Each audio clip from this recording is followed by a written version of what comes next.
Ողջույն։ Փակ TV-ն շարունակում է իր տաղավարից հեռուստադիտողին ներկայացնել հայոց պատմության հաղթական էջերի մասին պատմող ֆիլմեր։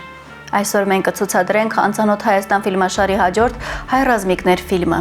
Նշենք, որ մշակութային հաղորդումները Փակ TV-ում հովանավորվում են հայտնի իրավապաշտպան Լևոն Բաղդասարյանի կողմից։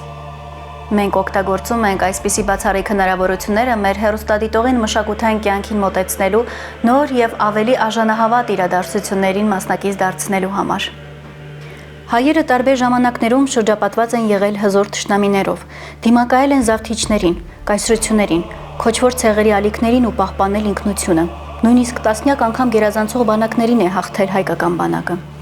Հայկական լեռնաշխարհը Միջագետքի վաղ քաղաքակրթությունների համար եղել է քաղաքական, տնտեսական եւ գաղափարական ուշադրության կենտրոնում, լինելով հումքի աղբյուր, առևտրի հանգույց, տեխնոլոգիական ազդեցության կենտրոն, անկախ ու դժվար նվաճվող տարածք։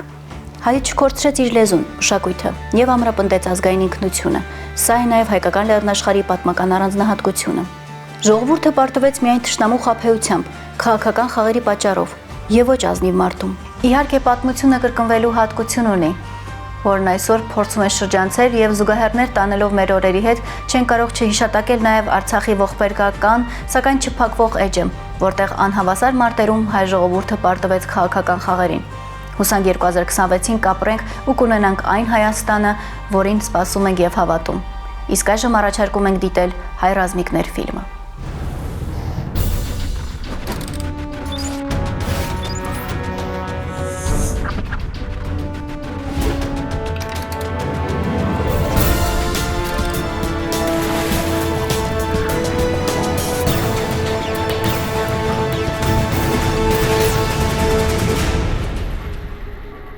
Երեք 300 սպարտացիներ, ով չի հիշում նրանց պատմությունը, երբ Քրիստոսից առաջ 5-րդ դարում հունապարսկական պատերազմի ժամանակ մի խումբ սպարտացիներ դիմադրեցին պարսկական հսկայական բանակին։ Հայտնի հոլիվուդյան ֆիլմի հեղինակները անգամ գաղափար չունեին, որ Սպարտայից 1500 կիլոմետր դեպի արևելք ապրող մի ամբողջ ժողովրդի բազմահազարամյա պատմությունը ամբողջությամբ բաղկացած է այսպիսի իրադարձություններից։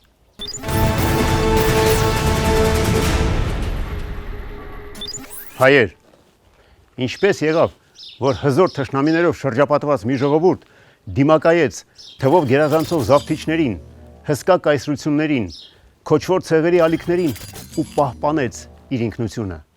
Ժողովուրդ, որ պարտվել է միայն թշնամու խաբեության, քաղաքական խաղերի պատճառով եւ ոչ մի դեպքում ազնիվ մարտում, նույնիսկ տասնյակ անգամ գերազանցող բանակներին։ Ինչպես Արդեն մարդկության պատմության արշալույսին շումերական տիրակալները փորձում էին հպատակեցնել հայկական լեռնաշխարհը եւ իրենց տիրապետության տակ առնել հայոց առաջին պետական միավորը Արատտայի քրմապետությունը։ Շումերական սեպագրերը հայտնում են մեզ Արատտայի մայրաքաղաքի գրավման անհաջող փորձի մասին։ Քաղաքից տեղում էին նետեր, ինչպես անձրևն ամպերից։ Պարսապիկների քարերը անձրևի կաթիլների պես քաղաքի պարիսպներից թափվում էին ամբողջ տարին աղմկոտ սուլոցով։ Օրերն անցնում էին, ամիսներն երկարում, տարին բոլորեց մի ամբողջ շրջան։ Ի վերջո, արշավանքի նախաձեռնած Ուրուկի կառավարիչ Էնվեր Քարը ստիպված եղավ նահանջի հրաման տալ։ Արդեն այդ ժամանակ մեր նախնիները փայլուն տիրապետում էին նետ ու աղեղին։ Դա եղել է Քրիստոսից առաջ 27-րդ դարում։ Եվ պատահական չէ, որ 2 դար անց համաձայն ավանդազրույցի Հայկ Նահապետը հենց եռանետով սպանեց Բելին։ Մեր պատմության հենց սկզբից մենք հայերս ամրագրեցինք մեզ իբրև հմուտ նետաձիգներ։ Որպես նետաձիգներ աշխարհում հայտնի են մոնղոլները, ավելի ուշ անգլիացիները։ Երբ համեմատում ենք զենքերը եւ տեսնում, թե ինչ զենքից էին օգտվում նրանք, դժվար է զսպել ժպիտը։ Այս հզոր զենքի կողքին մնացածը խաղալիք է։ Պատկերացնում եք, ինչ հզոր պետք է լիներ նետաձիգը այսպիսի զենք օգտագործելու համար։ Արձանագրությունը, որը պատկանում է Արգիշտի երկրորդ արքային, ասում է. Արգիշտի ռուսայորդին նետը արձակեց հենց այստեղից, Գիլորա գյուղի անտառի առջևից, մինչև Իշպիլի Բատուորթու այգին, 950 կանգուն։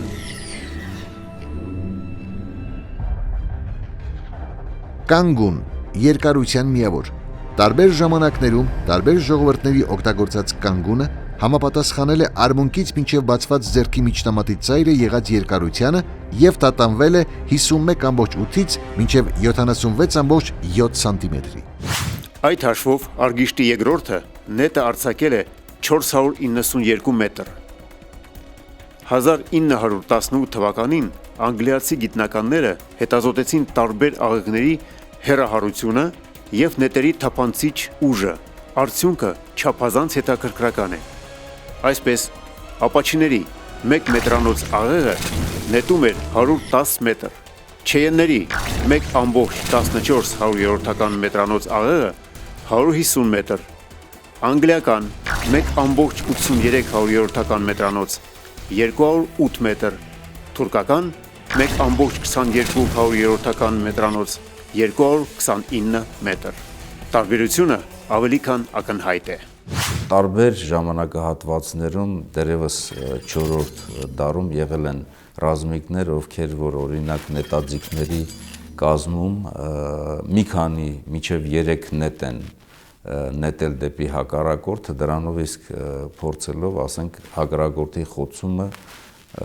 խոցման աստիճան ավելի բարձր հիմքերի վրա դնել։ Հետաքրքիր մի հանգամանք։ Հանրահռչակ անգլիացի նետաձիգները ունեին ձեռք բերված ակնհայտ ողնաշարի կորացում։ Պեղումների ժամանակ այդ հանգամանքը անմիջապես բացահայտում էր կմախքի տիրոջ մասնագիտությունը։ Պատկերացրեք, ինչ ուժի տեր պետք է լիներ հայ նետաձիգը, ում աղեղը մոտ 2 անգամ հաստ էր անգլիականից։ Ողջ արևելքը իրենց մարտակառքերով դղրդացրած արիական ռազմիկների գլխավոր զենքը հանդիսանում էր հենց հայկական լայնալիճ աղեղը։ Այն աղեղը, որից արձակված նետը հիմնավորեց հայկական ռազմական մեքենայի անվիճելի գերակշռությունը այն ժամանակվա մարտադաշտերում։ Հայերը հաջողությամբ կիրառում էին իրենց առավելությունը։ Քսենոֆոնի գլխավորած հայտնի Բյուրաց նահանջի ժամանակ նա անթաքույց զարմանքով իր օրագրում գրում է. հայերը ուժեղ ճնշում են գործադրում,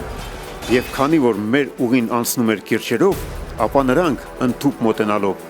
նետահարում էին մեզ աղեղներից։ Հենց այդ ժամանակ էլ ընկավ Քաջարի լակոնիացի Լեոնիմը, փողից խոցված նետով, որը միջաթափանց անցել էր Վահանի եւ Կաշվե զրահի միջով։ Նրանց նետերը ծակում էին վահանները եւ զրահները։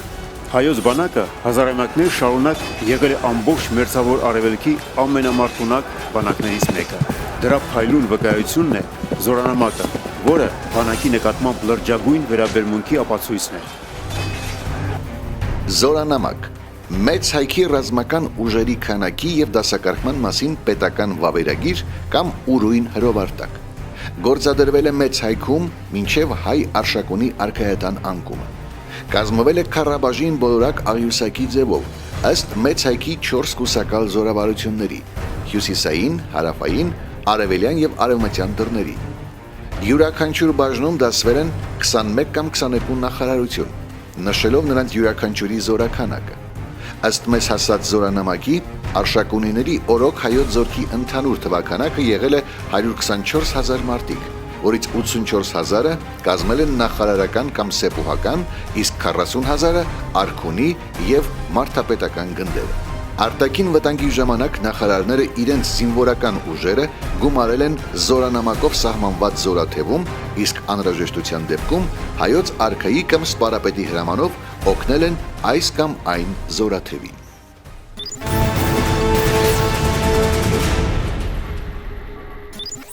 Որպես անհատականություն հայ զինվորականը, հայ ռազմիկը միշտ եղել է պատրաստված առաջին հերթին զենքը կիրառելուց առաջ նա մտածել է ուղեղով, այսինքն առաջին հերթին պետք է օգտագործել միտքը, այնուհետև այն զենքը, որը որ իր ձեռքին է եղել։ Մենք որպես կանոն միշտ հաղթել ենք ոչ թե քանակով, այլ հմտությամբ։ Ամենամեծ բանակը եղել է Սարդուրի երկրորդի ժամանակ, մոտ 355,000 զինվոր։ Դա Քրիստոսից առաջ 751 թվականին էր։ Նա իր սեպագիր արձանագրության մեջ վկայում է. արշավին մասնակցել էին 92 մարտակառքեր, 3600 ձի, 3600 մարտիկ, փեցյալներ եւ փետիոտներ։ Հայոց զորքի հիմնական հարվածային ուժը մարտակառքերն էին, ինչը մասնագետների կարծիքով արիացիների հատկանշանն է։ Ավելի ուշ հայերի մոտ առաջին պլան եկավ Հեծելազորը, Այրուձին, որը դարձավ եւ դարեր շարունակ պահպանեց անպարտելի զորամիավորման համբավը։ Ձիերի վարժեցնելու արվեստը հասցված էր գրեթե կատարելության։ Պատկերացրեք, Արգիշտի արքայի ձին Արցիբին ցատկում էր 22 կանգուն։ Այրուձին իր կազմում ուներ ծանր եւ թեթև զինված հեծյալներ։ Ծանր հեծյալների մեջ հանդիպում է ծանր հանդերձանքի եւ ճկունության այն հիանալի համակցությունը, որը հնարավորություն է տալիս մի կողմից կիրառել նրա առավելությունները, մյուս կողմից հնարավորինս զերծ մնալ վերջինիս բնորոշ թերություններից։ Դա լավագույնս արտահայտվեց Քրիստոսից առաջ 331 թվականի հոկտեմբերի 1-ին Գավգամելի ճակատամարտի ժամանակ։ Ալեքսանդր Մակեդոնացու ձախ թևում կռվող Պարմենիոնի զորքը ջարդվեց եւ փախուստի դիմեց հենց հայոց Այրուձիի ճնշման տակ, որը ճեղքելով դուրս եկավ թշնամու ողջ դասավորության տիկունք, եւ միայն մյուս թևում եւ կենտրոնում պարսիկների կրած պարտությունն էր, որ թույլ չտվեց հայերին ավարտին հասցնել հաղթական գործողությունը։ Հատկանշական է, որ ընդհանուր բանակի պարտությունից հետո էլ հայկական բանակը ըստ զարմացած հունական հեղինակներից մեկի նահանջում էր առանց թիկունք դարձնելու։ Փաստորեն, եթե այդ պահին մարտի մյուս թևում պարսիկները խոճապի չմատնվեին, ապա Ալեքսանդր Մակեդոնացու պատմությանը հենց այդ օրը կարող էր դրվել վերջակետ։ Քրիստոսից առաջ առաջին դարի հռոմեացի պատմիչ Գնեոս Պոմպեոս Տրոգուսը գրում է. ոչ Ալեքսանդրը, որ հպատակեցրեց ողջ Ասիան, ոչ էլ որևէ մեկը իր իրավահաջորդներից կամ ժառանգորդներից չկարողացան խառնվել մեծ եւ փոքր հայքերի գործերին, եւ դա դեռ Տիգրան Մեծից առաջ էր։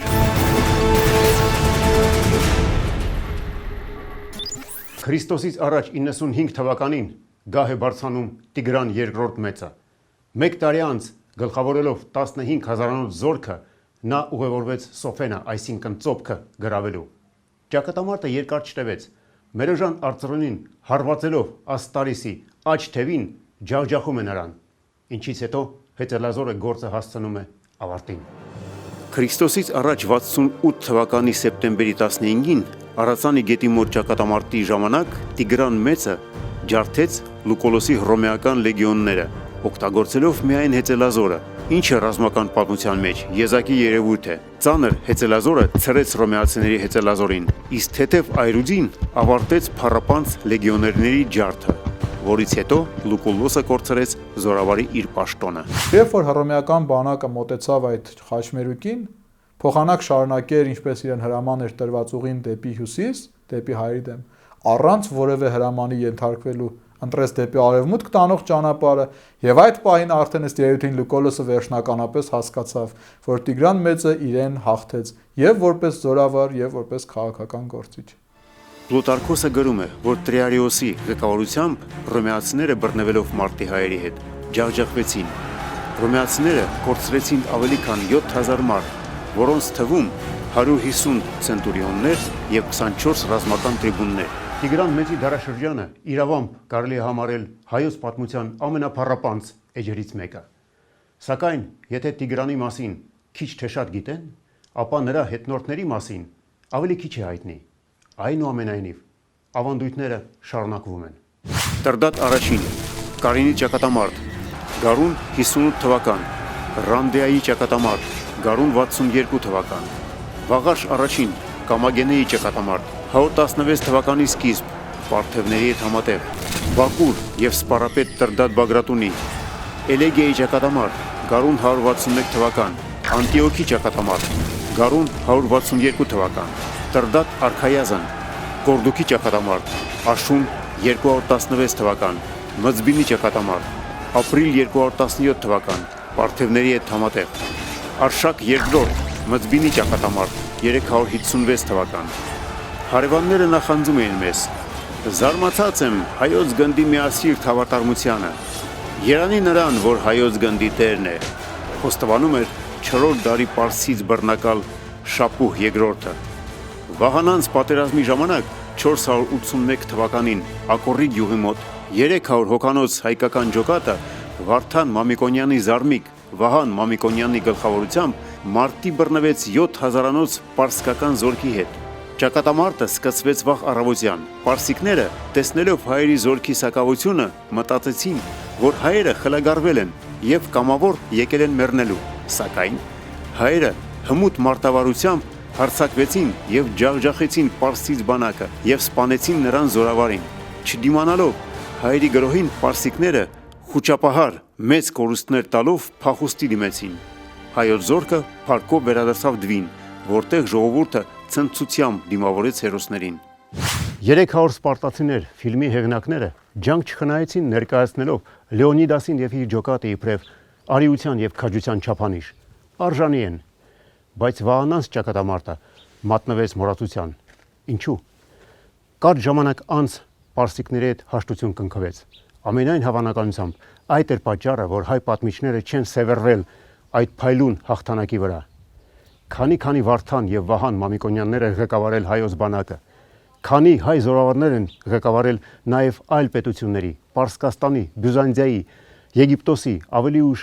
Հունգարիայի, Ռումինիայի, Ռուսաստանի եւ նույնիսկ Հնդկաստանի բանակները։ Սարսափելին այն է, որ արդյունքում ցանկացած պատերազմում հայերը հայտնվում էին ռազմաճակատի երկու կողմերում իրար դեմ։ Օրինակ, Հայաստանը պարբերաբար պատերազմում էր Բյուզանդիայի դեմ։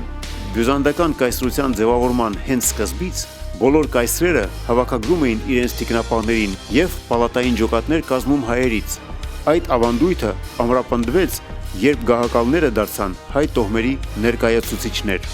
6-րդ դարի բյուզանդական պատմիչ Պրոկոպիոս Կեսարացին հայտնում է, որ մինչև 474 թվականը կայսրերը իրենց թիկնապահներ ընտրելիս նկատի էին ունենում մարդկանց արժանինքները եւ դրա համար էլ հայերին էին տալիս նախապատվությունը։ Ուշագրավը այն է, որ բյուզանդական կայսրության ողջ տարածքում սփռված լինելով եւ իրենց վճռորոշ դերակատարությունը կատարելով հայ ռազմական տարը ղեկավար առումով տարածված էր սկսած այսական կամ մերձավոր արևելյան տարածաշրջանից հատվածից մինչև արդեն Կոստանդնուպոլից մինչև եվրոպական հատված, այսինքն հայ ռազմիկը կարելի է նաև առանց վերապահության այդպես արտահայտվել իր ռազմական հսկողության ներքո էր վերցրել ողջ տարածաշրջան առաջավոր Ասիայից մինչև Եվրոպայի սիրտ տանող ճանապարհներ։ Բյուզանդիայի կայսրերը տեղադրում էին խոշոր հայկական միավորումները ոչ միայն մայրաքաղաքում, այլ նաև արևելքում՝ Սիրիայում, Կիլիկիայում, Կապպադոկիայում։ Հայտնի են հայկական ռազմական գաղութներ Իտալիայում եւ Սիցիլիայում։ Հուստինիանոս առաջինի ժամանակ 554 թվականին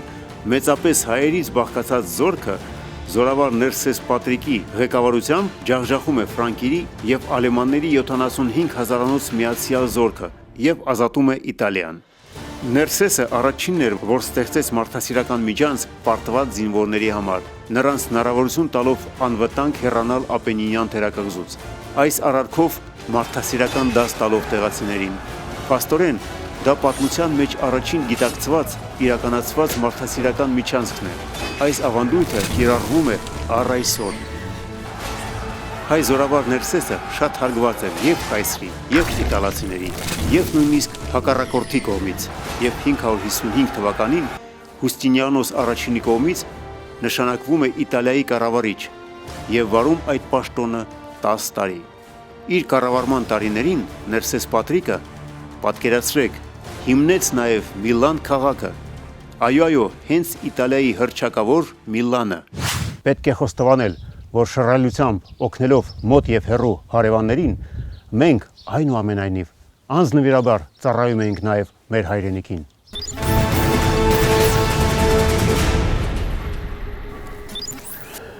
Բեշիրի արաբական զորքի նկատմամբ հայոց թագավոր Աշոտ Երկաթի հաղթանակի կարճ նկարագրությունը տալիս է մեզ բավականին հետաքրքիր տեղեկություններ։ Հայոց թագավորի գործողությունները եղել են գրագետ եւ մտածված, ինչը բերեց նրան փայլուն հաղթանակ։ Ինչ արեց Աշոտ Երկաթը։ Նա կիրառեց ռազմական խորամանկություն։ Բեշիրը իր 5000-անոց բանակով դիրքավորվեց Սևանի կղզու դիմաց, իսկ կղզու վրա ամրապնդվել էր Աշոտ Երկաթը իր փոքրաթիվ ջոկատով։ Լուսաբացին Աշոտը 70 ազատների եւ սպասավորների հետ միասին 11 նավակներով դուրս եկան կղզուց, ուղևորվելով դեպի Ափ։ ուշադրություն դարձրեք 11 նավակ։ Եթե հաշվի առնենք, որ Սևանի ամենամեծ նավակների մեջ կարող էին տեղավորվել առավելագույն մոտ 20 հոգի, հետևաբար հայերի քանակը չէր կարող գերազանցել 250-ը։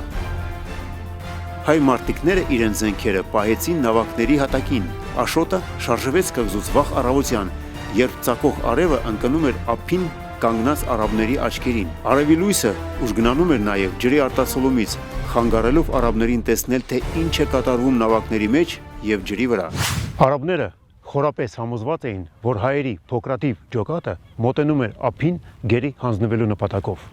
Հայերի փոքր ջոկատը անսպասելի անակնկալ մատուցեց թշնամուն։ Ափի մատույցներին հայերը սկսեցին նետարել թշնամուն, ապա հետևեց կատաղի կայծակնային հարձակումը։ Խուճապ, խառնաշփոթ եւ փախուստ։ Պետք է ասել, որ Բեշիրի զորքը, որին հայերը հետապնդեցին մինչև Դվին, ցրվեց եւ այլևս չհավաքվեց։ Սևանի ծովամարտից կարճ ժամանակ անց կենտրոնական եւ հյուսիսային Հայաստանը թշնամուց ազատագրվեց։ Հաճախ քաղաքական իրավիճակը իրենն է թելադրում, եւ այսօրվա թշնամիները կարող են վաղը դառնալ դաշնակից, եւ հակառակը։ Հայ զորքերը ու զորավարները արկա էին նաեւ մոնղոլական բանակում։ Սա մոնղոլական բանակի հայ զորավարն է։ Մոնղոլների հետ համագործակցությունը արտացոլվեց նույնիսկ մեր դրոշների վրա։ Ահա Սեբաստիա քաղաքի դրոշը մոնղոլների գալուց առաջ եւ հետո։ Այս կարմիր նշանով շեշտվում էր մոնղոլների ներկայությունը Սեբաստիայում։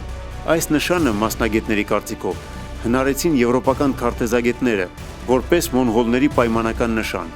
եւ տեղադրում էին այս նշանը պորտոլաններում, ծովային քարտեզներում, մոնղոլների նվաճած տարածքներում եւ քաղաքներում։ Կիլիկիո Հայաստանում հայերը անընդհատ պատերազմում էին հարևանների հետ, հայկական թագավորությունը պաշտպանելիս։ Հայ ասպետները հաջողությամբ մասնակցում էին խաչակրած արշավանքներին, աչքի ընկնելով քաջությամբ եւ ռազմական հմտությամբ։ Հայերի հաջողությունները մեծ մասամբ պայմանավորված էին նաեւ զորավար զինվոր հարաբերություններով։ Դրա մասին վկայող հետաքրքիր մի դրվագ։ Երբ 1152 թվականի գարնանը Թորոս II-ը գլխովին ջախջախեց Մամեստիա քաղաքը պաշարած բյուզանդական բանակը, հայերին բաժին հասան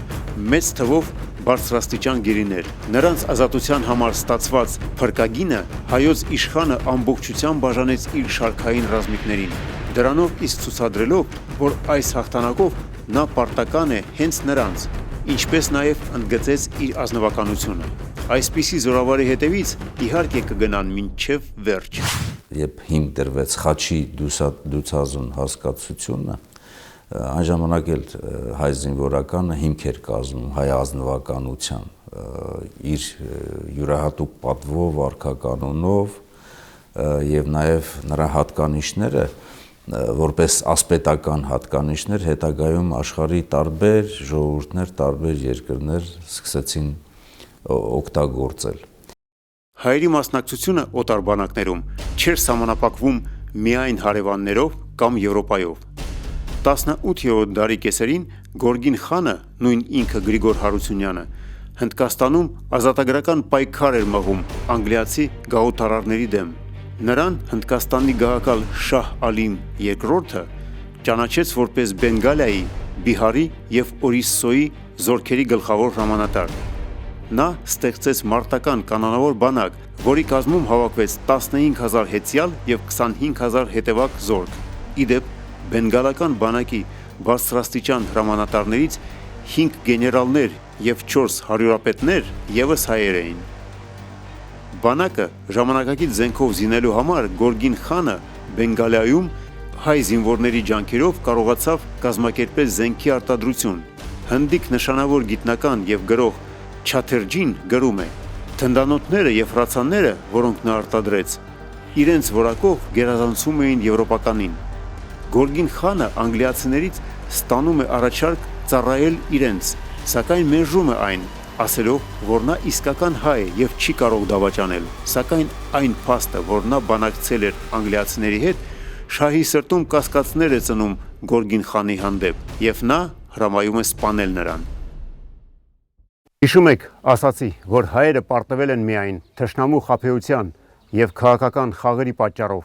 եւ ոչ մի դեպքում ազնիվ մարտում։ Հայ զորավարները իրենց բացառիկ քաջությամբ աչքի ընկան նաեւ ռուսական ցարական բանակում, ինչպես օրինակ Լորիս Մելիքովը, որը ռուս-թուրքական պատերազմի ժամանակ գրավեց Արդահանը, Ալաջինի բարձունքներում գերեց ավելի քան 7000 թուրք, ապա ձեռնարկելով գիշերային հարձակում գրավեց Անարիկ Կարսի ամրոցը, գերելով 17000 թուրք։ Վերջին ժամանակներում հաճախ հիշատակվող Գալիպոլիի ճակատամարտում հաղթանակած թուրքական բանակը տեղափոխվեց հայկական ճակատ, որտեղ Սարդարապատի ճակատամարտում ջախջախվեց հայ աշխարհազորի կողմից։ Թուրքերը առ այսօր չեն կարողանում մարսել այն փաստը, որ անգլիացիներին հաղթած կանոնավոր բանակը պարտվեց հայ աշխարհազորին։ Երևի Ուինստոն Չերչիլը, որն այն ժամանակ Անգլիայի ծովակալության առաջին լորդ էր եւ Դարդանելյան գործողության, այսինքն Գալիպոլիի ճակատամարտի կազմակերպիչը, Սարդարապատում հայերի հաղթանակի լուրը ստանալուն պես որոշեց համտեսել հայկական կոնյակը, փորձելով գտնել հայերի ոգու ուժի գաղտնիքը։ Գաղտնիքը նա իհարկե չգտավ։ Փոխարենը շարունակեց խմել հայկական կոնյակը մինչև կյանքի վերջը։ Եվ վերջապես այսօր մեր նորագույն պատմության մեջ Հայաստանի եւ Արցախի ազատության համար մղվող պայքարում հայի զենքի ուժը իրենց կաշվի վրա զգացին եւ մոջահեդները եւ դեսից դենից հավաքված վարձկան գրոհենները, որոնցից մեկը Շամիլ Բասաևը արտահայտվեց այսպես. Ղարաբաղում պատերազմելը նպատակահարմար չէ, հային անհնար է հաղթել։ Այսօր հայկական բանակում ծառայում են պատմությամբ մեզ փոխանցված հայ ռազմիկի կերպարին համահունչ կերպարի բնութագրող հատկանիշներ ունեցող զինծառայողներ եւ հայ ռազմիկը այսօր էլ առանձնանում է մեր հասարակության մեջ իր համարձակությամբ։ Այսօրվա հայ զինվորը նորից եւ նորից ապացուցում է, որ ոչ մի բանով չի զիջում իր փառավոր նախնիներին եւ տարիներ անց մեր հետնորդները կուսումնասիրեն արդեն մեր օրերի հերոսների սխրանքները, որպես անձնվեր հայրենասիրության, քաջության, մտքի եւ ուժի համադրության փայլուն օրինակներ։